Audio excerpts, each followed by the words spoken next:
One of the kind of problems you might say with, I guess, Chassidut in general is that, well, it does flatter people. This is kind of the thing. It does sort of tell them, hey, you have your smorgasbord of you can do it yourself, become a tzadik on your own.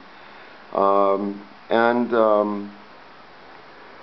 yeah, it really has a specific purpose. The most important purpose in Chassidut is to bring the direction of Klal Yisrael under that of Tzadikim. And of course these Tzadikim are supposed to be true Tzadikim, which that's of course another thing is that during the time of the Baal Shem and Rebbe Nachman, really they were true Tzadikim. These but that as time goes by, the supposed tzaddikim aren't any more tzaddikim. But that's not really what I'm getting into. It's the whole shift in the paradigm of what Torah is about.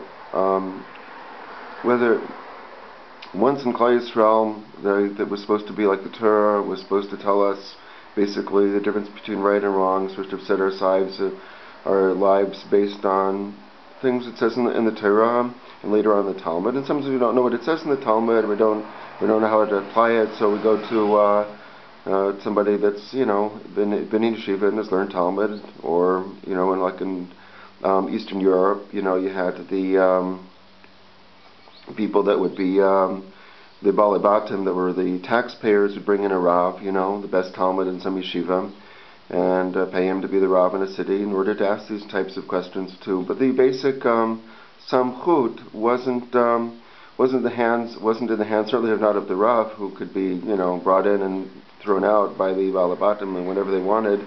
Not in the hands of the Baal who didn't purport to be Talmidei Chachamim, but it was basically in the hands of the Talmud and whatever the Talmud and people understood the Talmud to be saying. That was, the sort of the direction of Klal Yisrael.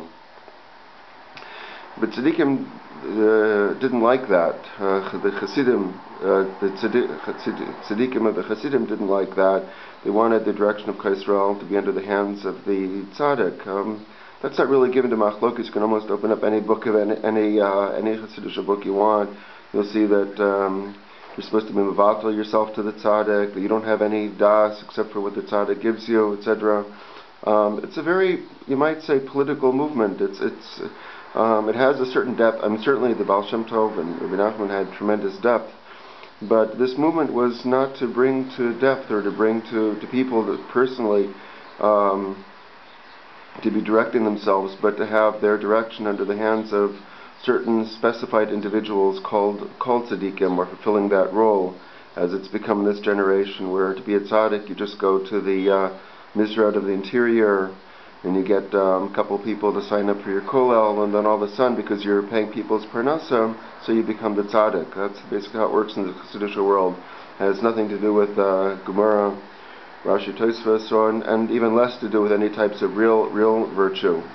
It used to be in Klal Yisrael actually to be a tzadik, to be a tzadik, you actually have to have been doing something besides having a kollel. You have to actually have been a tzadik, have fasting and working and learning Torah and this type of thing, and not just have a kollel. Then afterwards people make up stories. Oh, he was in the Mir Shiva, he learned all the time or something. That doesn't work. Klal Yisrael, you actually, to have been a tzadik, you actually have to have. To be righteous, you have to have done righteousness. To be virtuous, you have to have done virtue. I don't think the tzadikim of this generation can really claim to be doing that too much. They provide people's parnasa and they give them direction, but you don't really see them going to. You don't see them making orphanages or visiting people in hospitals. Excuse me, you just don't see that. So they're not tzadikim. Excuse me.